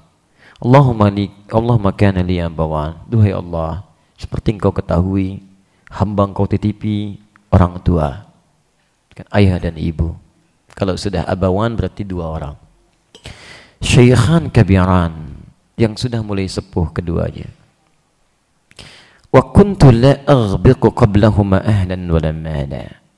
Dan tidaklah aku memeras susu untuk menghidangkan pada keduanya di malam hari, kecuali mendahulukan keduanya sebelum untuk keluargaku, termasuk juga khadim di rumah, yang bantu di rumah. Jadi ini Masya Allah, saking baktinya pada kedua orang tua. Ibunya dulu memberikan air susunya, saat ibunya mulai sepuh, ayahnya sepuh, dia yang memeras susu sapinya. Ya, atau bahkan kambingnya, karena nggak disebutkan susu hewannya apa. Dia peras itu, ya setiap dia pulang pekerjaan, dia kemudian peras itu dia siapkan, hidangkan. Dan tidak pernah menyentuh minuman itu kecuali disentuh oleh kedua orang tuanya dulu. Setelah keduanya minum, baru yang lain boleh minum. Bagaimana saking baktinya kepada kedua orang tuanya. Masya Allah. Kemudian muncul persoalan. Fana'abiya talabus syajar yawman. Maka satu saat saya punya tuntutan untuk mencari kayu. Dia keluar. Ya, tayyib. Falam arhi alaihima hatta nama. Maka sebelum sampai saya pulang dan menemui keduanya, begitu tiba di rumah, keduanya sudah tidur, sudah beristirahat. Maka dia kira mungkin istirahat sejenak lah, sambil menunggu, mungkin ada rasa lapar akan bangun gitu kan. Maka dibiasakanlah kemudian kebiasaannya tadi memeras susu dulu. Fahalabtu lahuma ghabuqahuma fawajadtuhuma naimain. Maka saya tetap membiasakan dengan memeras susu tadi, kemudian menyiapkan hidangannya. Begitu saya akan hidangkan, keduanya ternyata masih tertidur. Ya, tidur, belum bangun. Itu Masya Allah. Fakarihtu an uqidhahuma wa an aghbiqa qablahuma ahlan aw mala. Maka saya tidak menyukai untuk bisa membangunkan keduanya. Kalau dalam bahasa bebas, saya menjaga betul supaya keduanya nikmat tidur. Gak berani saya bangunkan keduanya. Saking menginginkan keduanya tidur dalam keadaan istirahat yang nyaman, saya gak mau sentuh dan bangunkan, sehingga mengganggu kenikmatan tidur keduanya. Tapi saat yang bersamaan, saya pun tidak ingin memberikan susu ini kepada keluarga saya atau pembantu saya sebelum orang tua saya minum duluan, untuk menjaga kebiasaannya. Maka dipeganglah ya tempat nampan susu itu, dipegang oleh beliau ini. Sampai kapan dipegangnya? Perhatikan, di depan orang tuanya yang tertidur, dijaga susu ini dan tidak diberikan pada siapapun sebelum keduanya meminum. Sampai kapan itu kemudian dijaga? Lihat kalimatnya. Falabithtu wal qadhu ala yadi antazir istiqadhahuma hatta barakal fajru. Allahu akbar. Maka saya bersabar memegang terus nampan itu sampai keduanya bangun. Bangunnya menjelang subuh. Jadi kalau Anda bayangkan pulang kerja gitu kan, jam 8 malam ke rumah, Melihat orang tua sudah tertidur, kebiasaan memeraskan susu memberikan. Orang tua belum minum duluan, saya nggak mau berikan kepada keluarga saya yang lain. Maka saya peraskan dulu. Saya kira mungkin akan bangun kisaran waktu beberapa masa ke depan. Ternyata dilihat masih lelap, lihat masih lelap. Itu dipegang terus begini depan orang tuanya. Sampai memastikan yang pertama dilihat oleh kedua orang tuanya anak yang memberikan susu itu. Dipegang terus. Kapan bangunnya? Menjelang subuh. Bisa nggak bayangkan, megang gelas dari jam 9, sekarang subuh 4.47 misalnya, sampai 4.40, dipegangin terus begini. Bisa antum seperti itu? Sementara ibu antum megang terus kemana-mana. Antum nangis, berikan nasinya. Masya Allah. Saat di kandungan bahkan 9 bulan, 10 hari kurang lebih, dibawa-bawa, nggak pernah dilepasin barang sedikit. Dibawa terus kemana, nggak pernah malu. Saat dilahirkan, belum disapi terus diberikan 2 tahun tuh. Ibu antum bersabar 2 tahun dalam memberikan nasi kepada antum dan sabarnya luar biasa. Masa 2 jam antum sudah mengeluh terhadap sifat orang tua? Cuman 20 menit antum sudah mengeluh, Masya Allah. Maka cek amalan ini sungguh luar biasa. Ya dipegang terus. Sadar beliau, paham bagaimana sikap kedua orang tuanya dalam memberikan kebaikan pada hidupnya. Maka apa yang terjadi? Perhatikan. Bismillah. Hatta barakal fajr was-sabiyyatu yatadaghawna 'inda qadamai. Masyaallah. Fastaiqadha fashariba ghabuqahuma. Secara singkatnya kemudian keduanya bangun, lalu melihat susu sudah dipegang oleh anaknya itu, lalu Masya Allah disampaikanlah kepada kedua orang tua dan kedua orang tua yang pertama kali meminumnya. Dari situ baru diberikan kepada yang lainnya. Maka ini suasana amalan luar biasa dilakukan karena Allah Subhanahu wa taala. Dan diniatkan tanpa ada kalimat-kalimat lain yang menyertai. Tidak ada keluhan, tidak ada isyarat-isyarat, kong belum bangun juga ya. Tidak meminta kepada Allah, ya Allah berikan isyarat supaya bangun ya Allah. Hamba sudah pegal, misal tidak ada. Gak ada kalimat itu, gak ada kalimat celaan, gak ada macam-macam. Ini isyarat pertama bahwa amalan dilakukan ikhlas karena Allah Subhanahu wa taala. Ditunggu sampai menjelang fajar. Begitu bangun, orang tuanya pun gak nanya macam-macam. Begitu melihat, Masya Allah. Karena sudah semakin sepuh tadi, kadang gak sadar dengan waktu. Ya, tahu-tahunya mungkin nih anak sudah siap masih susu. Begitu bangun ambil. Gak ada permintaan maaf, gak nanya macam-macam, gak ada. Karena keadaan yang sepuh tadi menjadikan sudah tidak ingat dengan hal-hal yang lainnya. Tapi ini bersabar dan tidak mengatakan pada kedua orang tuanya, Papa Mama tahu gak? Saya pegangin nih dari mulai malam tadi sampai sekarang. Masya Allah, anak Mama ini. Tidak ada kalimat itu. Ini menunjukkan keikhlasan luar biasa. Ya, maka setelah menyampaikan kalimat itu, dia mengatakan Allahumma. Ya, jadi Allahumma itu kalimat doa permohonan yang menghadirkan ketawaduan. Jadi ada kata ya Allah, ada Allahumma. Kalau ya Allah itu masih umum. Masih umum. Bisa digunakan dalam doa, bisa digunakan bahkan dalam keluhan, bisa digunakan bahkan terjadi saat ada musibah. Antum kalau misalnya ada sesuatu tiba-tiba kepleset misalnya kan depan, apa yang antum ucapkan? Ya Allah. Ya, jarang ada orang kepleset Allahumma, jarang. Pasti ya Allah. Ada kejadian ya Allah, ada yang berdoa ya Allah. Makanya kalimatnya umum, tapi kalau Allahumma penyatuan 2 kalimat yang disampaikan dalam bentuk rasa tawadhu. Jadi kalau antum berdoa menggunakan Allahumma, maka bersikaplah tawadhu di situ. Ya, rendahkan diri antum, bermohon dengan kalimat yang lembut. Apa yang beliau katakan? Allahumma in kuntu fa'altu dzalika ibtigha'a wajhik. Masya Allah. Ini masih ikhlas di sini, masih tawadhu juga. Ya Allah, jika amalan yang hamba kerjakan itu ya Allah, ibtigha'a wajhik, engkau nilai sebagai amalan paling ikhlas yang pernah hamba tunaikan mengharapkan keridhaanmu, fafarrij 'anna ma nahnu fihi min hadhihi as-sakhrah. Maka mohon ya Allah, bebaskan kami dari tutupan batu yang sedang menghalangi kami saat ini. Bermohon kepada Allah Subhanahu wa taala. Jadi beliau menyampaikan dengan kalimat amal saleh, memohon kepada Allah dengan penuh keikhlasan, dan ini bisa anda gunakan kalimat ini. Di ketika nggak usah kasih tahu orang lain, nggak usah macam-macam. Masuk ke mihrab, mohonkan kepada Allah, ingat apa yang pernah anda kerjakan, mohonkan kepada Allah. Ya Allah, saya sudah berusaha ya Allah, sesuai dengan apa yang telah Engkau tetapkan. Jika itu menjadi amalan paling ikhlas yang pernah saya kerjakan menurut pandangan-Mu ya Allah, mohon ya Allah. Ganti dengan Kau berikan kemudahan-kemudahan seperti ini, seperti ini, seperti ini. Masya Allah. Itu indah. Boleh anda ambil kalimat tadi untuk dimohonkan. Dan apa yang terjadi setelah itu disampaikan? Apakah batunya bergeser, bergerak, atau kemudian batunya terbuka sama sekali? Itu adalah bahasan di pertemuan kita yang selanjutnya insya Allah. Teman-teman sekalian, itu yang kami sampaikan. Bersabar dalam mempraktekkan. Kita berjumpa lagi dalam kesempatan yang akan datang. Dan saya ingin pastikan, maaf, paham insyaallah? Jelas uraiannya? Demikian, subhanakallahumma bihamdika asyhadu an la ilaha illa anta astaghfiruka wa atubu ilaik. Wa akhiru da'wana alhamdulillahirabbil alamin. Wal 'afwu minkum. Assalamualaikum warahmatullahi wabarakatuh.